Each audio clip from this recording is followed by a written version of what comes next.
It's been 2 days since this game. Nah, I don't really feel like it. And I just forgot really about most of it. The most important things are, hey, Detroit can celebrate something this weekend. The Vegas Golden Knights lose to the Detroit Red Wings 5-2, which I thought it was 4-2 until I double checked the score just now. And you know, if Vegas put up a bigger fight, we could have walked out of the road trip with 6 out of 8, 7 out of 8 even, which would have been really, really, really good. And 5 out of 8 just seems like a huge drop off, but you know, it's only one game difference, really. The best part about this game was that Alec Martinez got an assist on both of the goals, and he's from Michigan. And then Paul Cotter was one of the goal scorers, and he's from Michigan. So yay, Michigan there.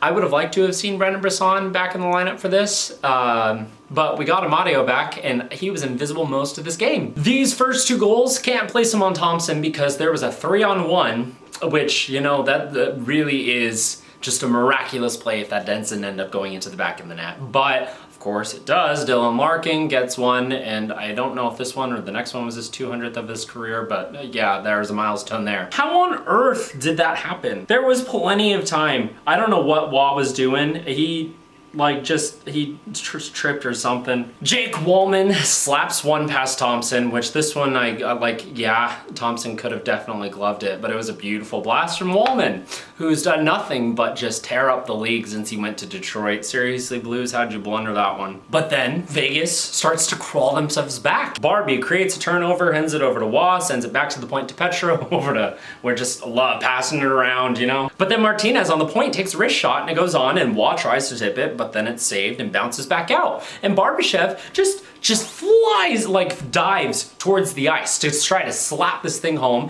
barely gets enough on it, but gets a good amount to be able to go 5-hole past Alex Lyon of the Detroit Red Wings. That's, you know, a great effort from Barbashev to do this, to get this goal. Absolutely. And then 3 minutes later, Martinez prevents a defensive zone exit, sends it over to Martinez, who this time winds up, slaps this thing, and it's a perfect tip from Paul Cotter to go in to tie the game, just like that. Vegas just, the fight immediately after going down 2-0 was great. And then Joe Veleno sinks the ship. Notable 31st overall pick from the 2018 draft, which would have been ours, that we traded away to Detroit for Thomas Tatar, along with a 2nd and a 3rd round pick. They're on the power play. And Seider sent, I really could have been talking about Vegas, couldn't I have been? Because Detroit scored. Seider sends it on, and Veleno grabs it, and he doesn't really do, like this one, not a good goal for Logan Thompson to allow. Just kind of glides it along the ice to the far post, and Thompson was going over, didn't get it, it goes in, it's 3-2 going into the first intermission. I don't think Thompson played poorly. That 3rd goal, yeah, that was pretty bad, but he didn't play bad. It was just a lot of Vegas not playing well defensively. Kind of similar to the Lions in the 3rd quarter anyway. Nah, I don't really feel like it. I was rooting for them. I do not like the 49ers, so I wanted the Lions to win, not the point. And then the 2nd period happens, and Logan Thompson is lights out. He is phenomenal this entire period, but unfortunately, so is Alex Lyon. We get going in the 3rd period, and Detroit's able to get another one, Andrew Kopp, with about 8 minutes left, and then Larkin gets the empty netter, which it's just fantastic. You know, I wasn't assuming Vegas was going to come back into this one after Kopp scored, but at the same time, 6-on-5, we are inexcusably, very, very detrimentally horrendous 6-on-5. We cannot do anything. We are consistently not getting anything going, which, you know, if I had to say, our power play is better than that, better than our 6-on-5, which is just, even when Eichel was healthy, our 6-on-5 sucked. So I don't know what the solution is for this.